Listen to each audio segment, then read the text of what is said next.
Hey guys, it's Robin R's Island Crafts and welcome to my craft room. On a regular basis, I receive questions and comments and emails and such asking, how do I deal with my scraps?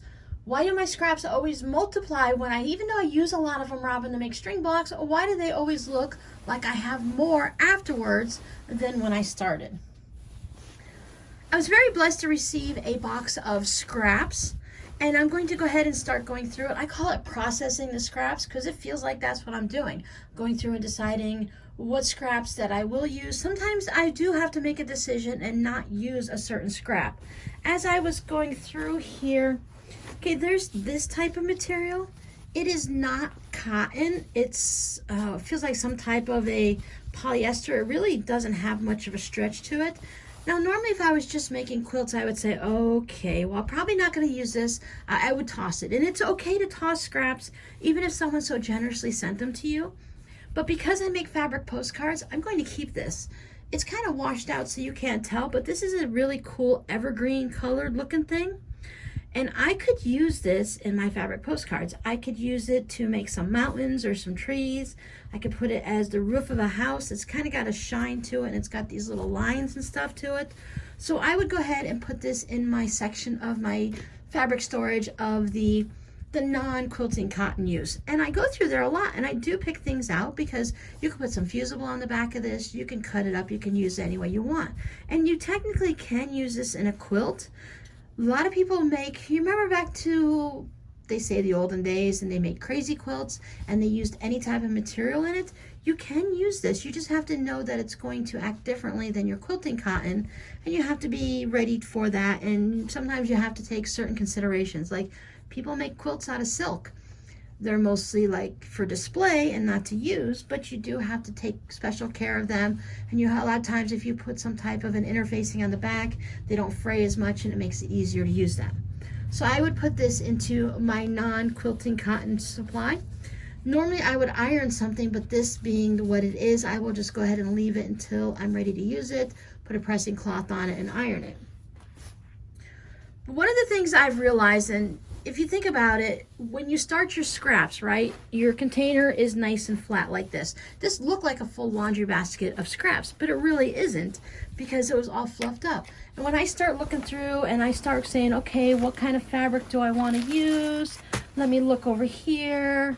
I've got some, I was very lucky, I got some quilt blocks, so I'm going to set those aside. Now look, I have started, oh, more quilt blocks, Robin. It's fluffing up the never-ending quilt blocks. Then you come across like cool fabric. This is all very colorful rulers and stuff. But as I start looking, and I'm like, okay, well, what's down here? Oh, look, I got some salvages. That is always an exciting thing. And I start flipping it around, and now look, I've got a full laundry basket again. So now it looks like I never used any of my scraps, and oh my gosh, what is going on?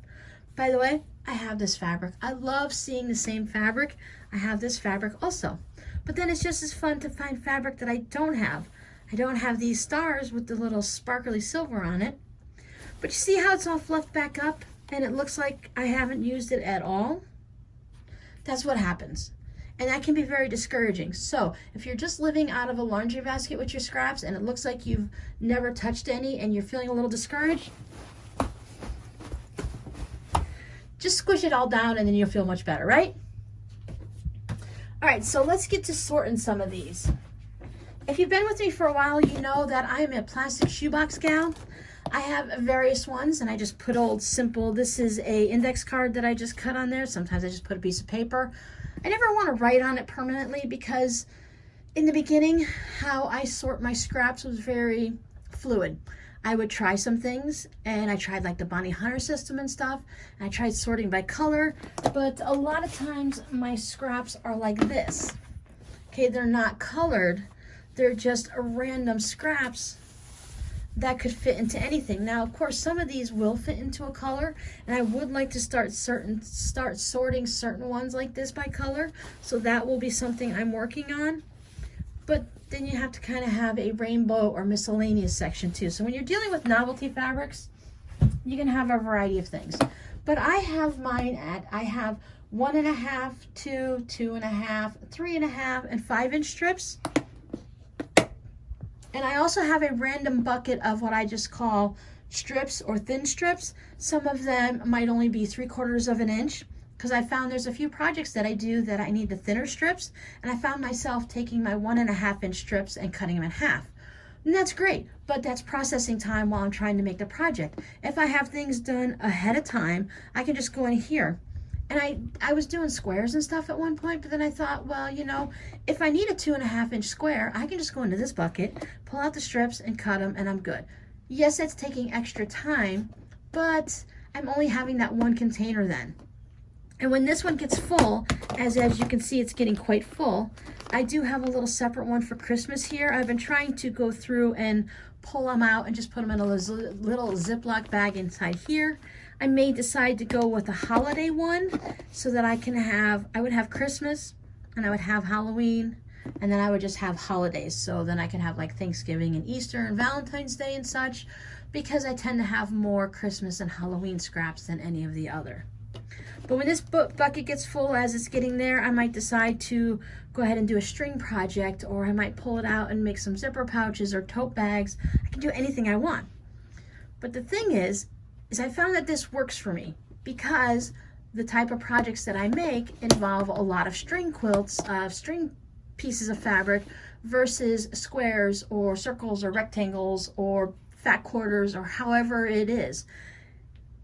And that allows me to easily, when I'm ready to work on a project, I can just pull this out and see if what's in there is something I need. I've also started sorting out my solids and my semi-solids into a separate container, because that makes it so much easier that I don't have to dig through here.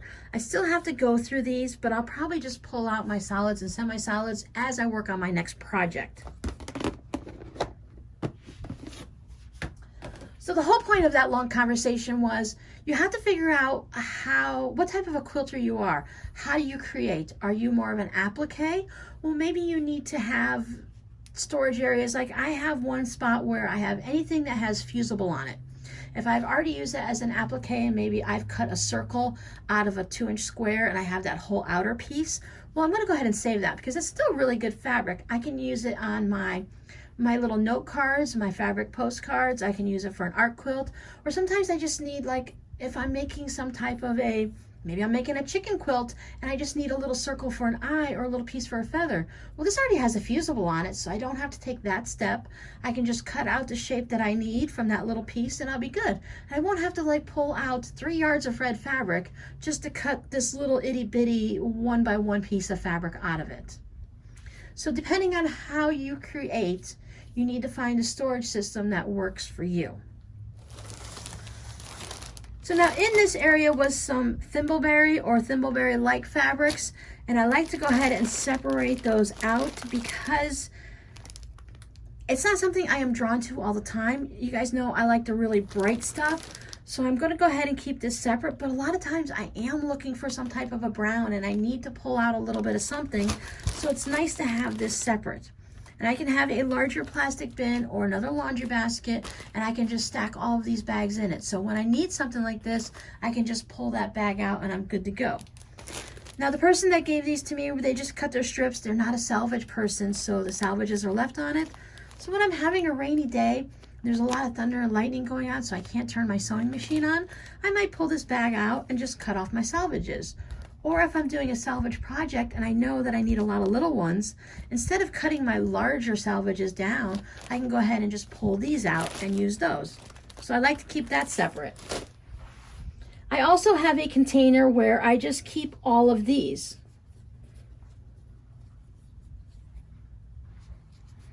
You might not be surprised to know that I have a container where I keep these little triangles. When I cut off the corner of, when I'm doing my binding and I have that little corner, I don't draw that, I don't do that second row of stitches on something like binding. I don't need a little 1.5 inch triangle, half square triangle. But I do have fun ideas to go ahead and use things up that are larger pieces like this. So when I do a tote bag and I trim off the bottoms and stuff like that, I save those pieces. I'm going to use this more for like a ticker tape project, or I can use it once again, fabric postcards and my scrappy note cards.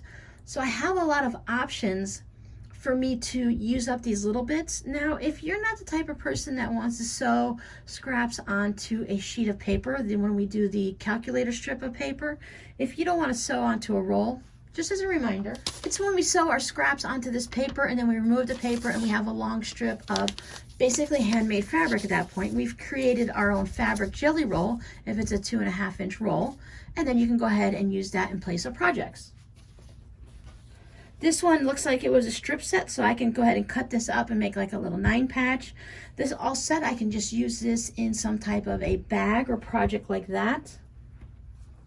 So I will save all of these and I will turn them into something. There's enough of these that I can probably turn them into just a small little table topper, add some borders to it, and I'll be all set to go. Batiks I do store separately. I love batiks. I have become hooked on batiks. So anything that is a batik or even looks like one, I will save that over in that section. So when I want to do that type of a project, they'll be all set for me there. I also have polka dots saved in a separate container because I do enjoy sewing projects with just polka dots. So I have a nice little container, so if I need a little polka dot love, I can just go right into there. This works out great for me because I am a huge fan of the purples, and scrappy 9 patches are fun. So I can set this aside and I want to sew, but I don't know what I want to sew. So I can just pull out this pile and maybe just whip these together and turn these into some type of a project, whether it be a tote bag or a mini wall hanging or a table runner. Doll quilts, because doll quilts and mini quilts and table runners are all the same to me. And I am crazy enough about batiks that yes, I even save these little strips. I find that they come in handy. And as you see me struggling to pull these threads off as I'm sorting through my fabrics, I like to keep my little nippers nearby. I have a pair of scissors. And when I really get into it, I keep a couple different rulers. I got my 6.5 and my 9.5 and my rotary cutter. So depending on the size, I find it easier to work with scraps with the smallest ruler possible, even if I have to maybe fold it in half to cut it into my strips. It's just less wieldy for me, and I find that I can lift it up and move it much quicker. There was all of these. I just grabbed a handful and shoved them in there, so I have been pulling little bits of other things out. But there's all of these little thin strips of batik, and with these white, that whenever project she was working on and she trimmed them with the little pinking shears or pinking rotary cutter, it looks like. So I'm going to go ahead and save those, and I'm going to turn that into something fun and creative. Probably a little zipper pouch based on what's in the package here. But there's different processes you can use, and I'll probably, I'm sure I will give you a tutorial on when I make this one, because I have a few ideas in my head that I think it'll work really fun on. But I don't want to waste any of this fabric. Batik fabric in general, is very expensive.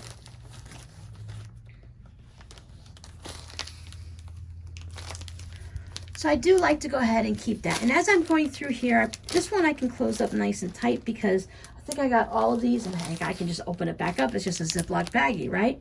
I keep that off to the side. Now, when I was sorting through what I just grabbed out of the bin of fabric and stuff, I found this. This is one of those folded hexagon type things. I'm not sure what I'm going to do with that, but you can see that could go as an ornament. It can get added to a bag. It can get turned into something, right? More polka dots for me. And then there's salvages in a baggie here. So as I go through and I start trimming off the salvages before I put everything away, I will add them to this baggie. And I like to add the name of the person that sent them to me if I have a small amount of scraps or just some salvages. And then that way when I go and make the project, like maybe I want to make just this project out of only the scraps that Sally Jane sent me. That's not who sent it to me. I just always like to make my personal imaginary name that I always use is Sally or Sally Jane. So my kids always know if Sally did it, then it's just a generalization and not them. So if I just write Sally Jane on this, I could do an entire project just of her fabrics and her salvages.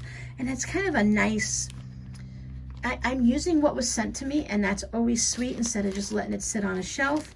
And it's great. I'm sure the person, Sally Jane, would love to see it on my Whip It Wednesdays that I used her fabric. I've had a few comments and messages from you guys that when I use what you send me, you just love seeing it on the videos and stuff like that. It's really kind of that nice connection.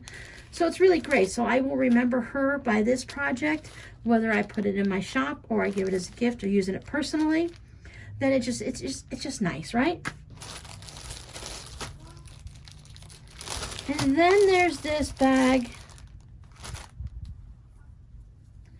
of some of these narrower fabrics. Oh, look, this has been cut from like a Go Cutter thing. I recognize that completely. But there's these fun, bright things in here. They're the narrower strips.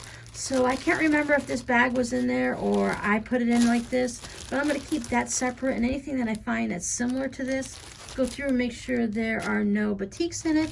And then I'll keep those separate because they can go into my little string bin like that. And it's just already little rectangles cut up. I'm all set to go. I could put these on my calculator strips and stuff like that. So it's a lot of times that I'm just set up for whatever I need to work on. So I do have my iron set next to me, and I do iron my scraps as I'm going through them. Sometimes I will just take them and I will sort them quickly, and I will like, okay, here's a polka dot pile. Okay, so let me see, can I find all the polka dots in here? Put on a good movie or watch something, listen to a audiobook. Put my batiks over here. I just pull out any of the little threads and stuff. I have a garbage can next to me. I can just set them in there. Sometimes I know like this one, I just go ahead and separate that. It can be a little daunting, but then you'll find this like cute little pink fabric with bones on it. You'd be like, oh. So if I want, and I am a color sorter, which I want to be a color sorter, but I'm not quite ready to be one, so I'm still in the strips and such like that. I may organize it by, okay, so I have larger pieces here. These are my strips that are all pretty much like strips and stuff. I don't mind that this was maybe cut off of a border. I will still use that. I can separate these, take these. I would probably take this one off and either just trim it here or I might just leave that on. So if I'm like, oh, I'm going to be working on a ocean project and that would be perfect for it, so I might just set it to the side. And since this already has pieces sewn onto it, I would set it over into the section that has the blocks already.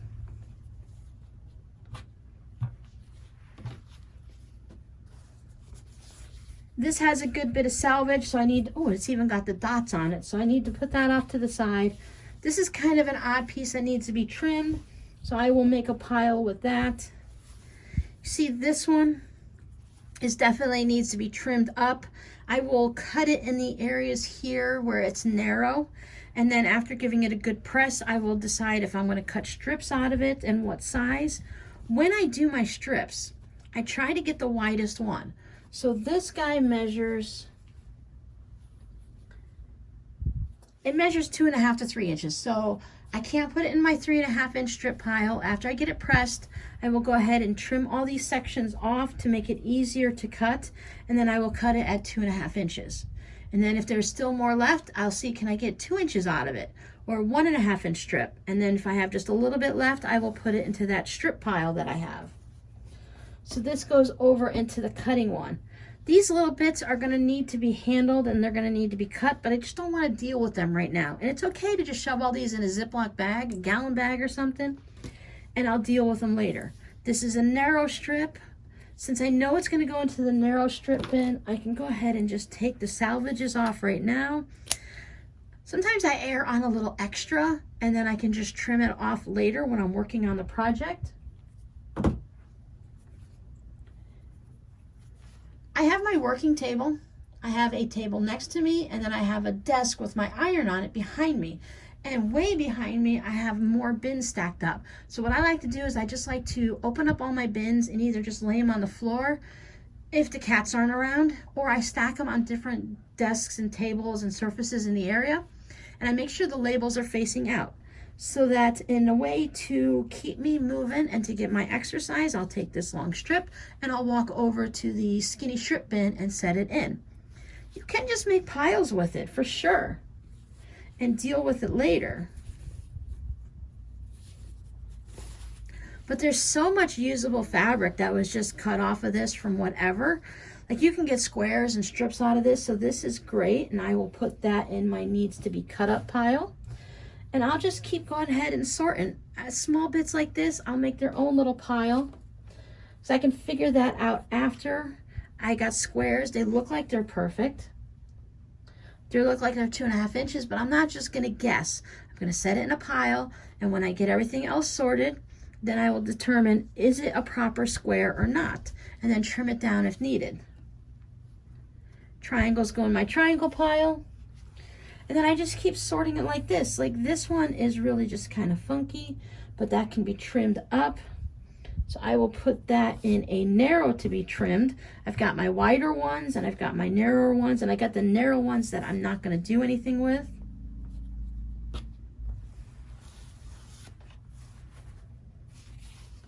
Now I have a large amount in here, and I might not want to do it all in one day because that's quite a bit.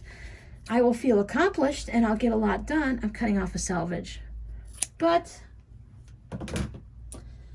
I might be worn out by the end. I might get a little frustrated and I might say, I've had enough of these and I want to throw them all away. But we're not going to do that.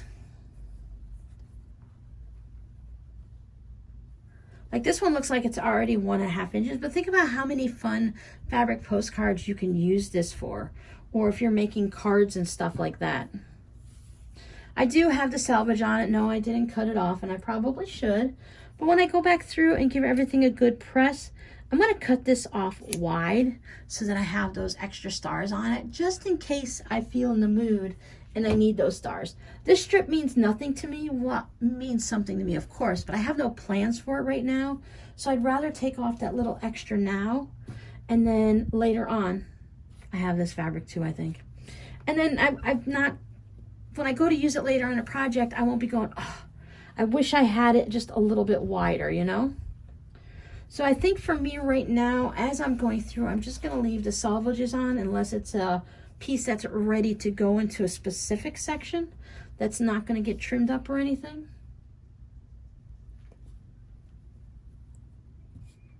And that's it. You just kind of sort through. You decide what's important to you, what you may or may not use.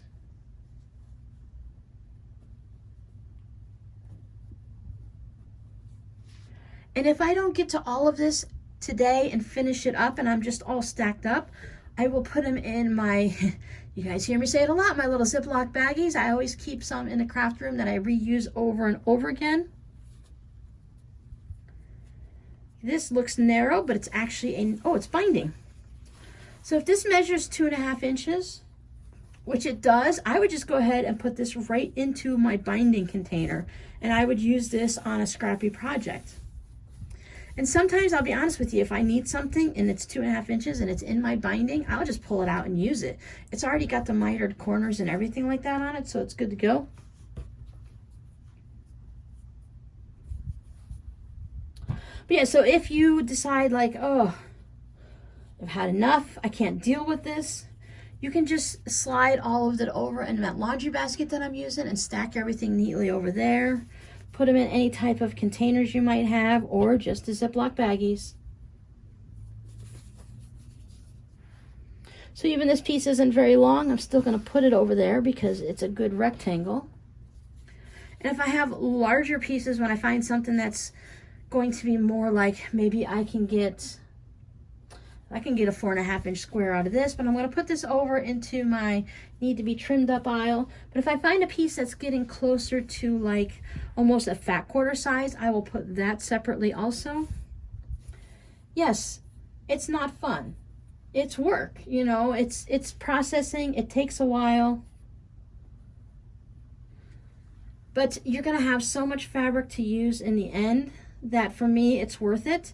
If I spend a little time today It's like I'm not in the mood to sew. There's days where I don't have time. I keep this laundry basket nearby. I can just pull it out, sort and fold a couple things, figure out what's in there, and just do that. And I try not to leave it too long, because if you guys send me something, I don't want to just leave it sitting too long. I need to get it sorted right away. Now my fabric, I just leave it over in a corner for as long as I want until I'm in the mood for it. But I usually find a time where I'm too tired to sew, because you get kind of stupid and make mistakes sometimes when you're tired. Those are really cute fabrics. And then something like this, it's a good thing to work on. This has some stitching, so I will just pull, I could pop that stitching, no problem. Otherwise, I just get out the seam ripper, pull it out. It's gonna work just as fine. It's no different than if I pulled out a seam and started over again. And it's a very usable fabric. So it just comes down, as I always say, it just comes down to that thing, what's gonna work for you? How do you create? What type of a quilter or a clothing maker or a bag maker are you? Figure out that, and you'll be able to figure out your storage system. Everybody's different. Just because I do it this way doesn't mean it's gonna work for you, and your way will most likely not work for me. But I found that I really enjoy just being able to go over to the shelves. Now look at something like this. Okay, this is kind of small. This is not something I would use. It has some fusible on it, so I have to think about that. I've pulled some out that I put into a bag somewhere else for fusibles. It's probably still in the laundry basket. But would I use this on a fabric postcard, or would I use this on my little note cards or something? And based on what I already have in my stash, I don't need to save every little piece. If I already have something like this set aside in my little buckets to make cards with, then I'm not going to save more. So I'm going to look at this one and I'm going to say, okay, this doesn't fit in with what I normally make. This would really be an oddball in what I've saved. So I can feel okay by taking this and throwing it away. Now, a lot of times when you guys send me something, you're like, Robin, if you can use it, use it. If not, toss it. I am using like a 30s repo fabric to make different projects, so this little bit can be saved. My little buckets are right up here wherever I'm cutting, so that I can take this immediately and put it in there, and then I don't have to fuss with it again. Same thing with these. This works close enough. Is it repo fabric? Well, I don't know. I'm not good at things like that. But you know what? It fits with all the other fabrics that I have, so I can go ahead and save that. I definitely like this. I love this type of fabric, so this would work really good in something.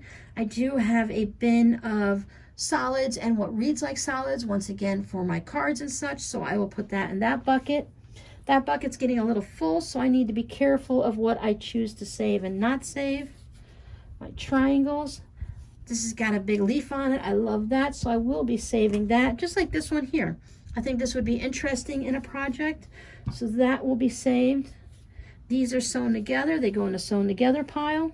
And I just keep sorting. I'm not going to keep you guys here all day listening to me do this.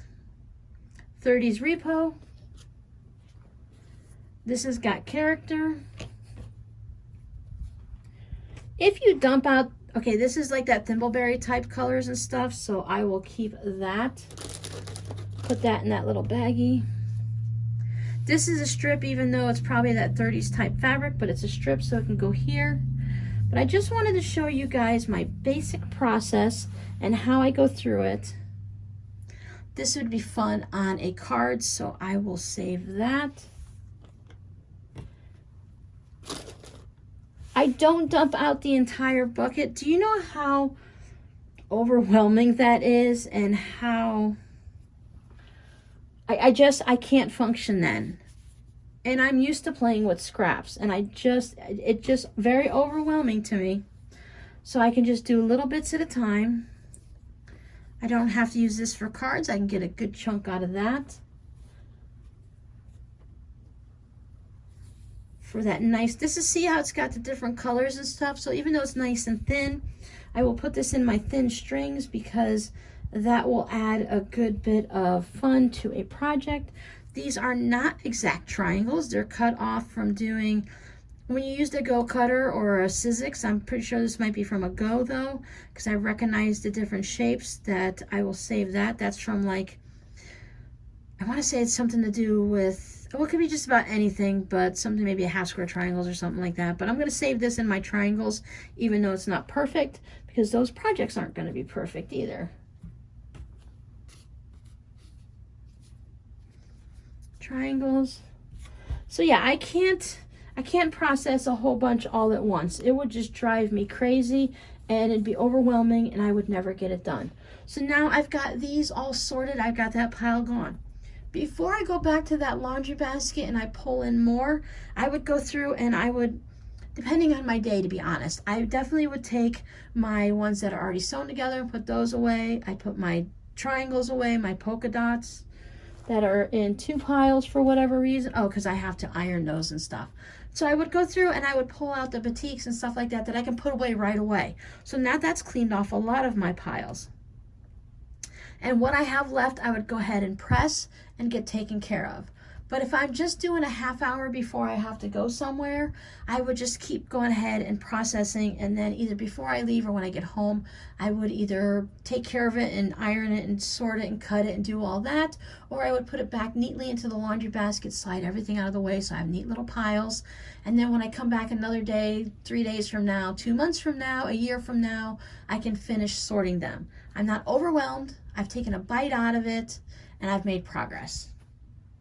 So to sum it all up, you have to find your inner quilter. Figure out what type of projects do you make. If you mostly use charm squares and above, then you're not going to want to save any of these little things. So it'd be nice to, if you're able to, donate them to an organization, to some schools, or send them to a friend, or I think even a lot of times like the Goodwills, they use them for different things, and I know the churches and the schools do. Project Linus and any other group in your area that makes quilts for kids. The one that I've been sending things to, they like to use crumb blocks. So they would take all of these small items and turn them into crumb blocks and then turn those into quilts. So just check with them first and see if they would take it, if they would like it. And then go ahead and just share your scraps. And if you're going to be using them for, if you find that you do a lot of string quilts, maybe you want to just save all of the ones that you can use. Now remember, these smaller pieces like this are great for the corners. This one does have some selvage on it, so maybe not that. But some of these like this, you always have those little short pieces there, and you have the corners, so that would work great for that. So for those of you that were trying to figure your process out, I hope this helps you out a little bit. If you need to see more, if you need to see me actually pressing everything and trimming it up, just go ahead and leave it down below in a comment. I may have already processed all of these scraps by the time this video goes up, but there's always going to be more scraps to take care of because I'm always creating something new. Oh, as an addendum, a lot of times this way, if you are low on money and you don't have, if you're making a lot of quilts and you're able to buy yardage, and it's great, but if you're having a time where you're low on money or you just want to make something to donate, using scraps like this that are already sorted are a great way to use those scraps and to not spending any extra money. So while it might not be your style to sleep under, or you might not be able to sell it at a bazaar or in your shop, it is a great way to go ahead and make something to donate. All right, guys, thanks for hanging out with me. I'll see you later. Bye.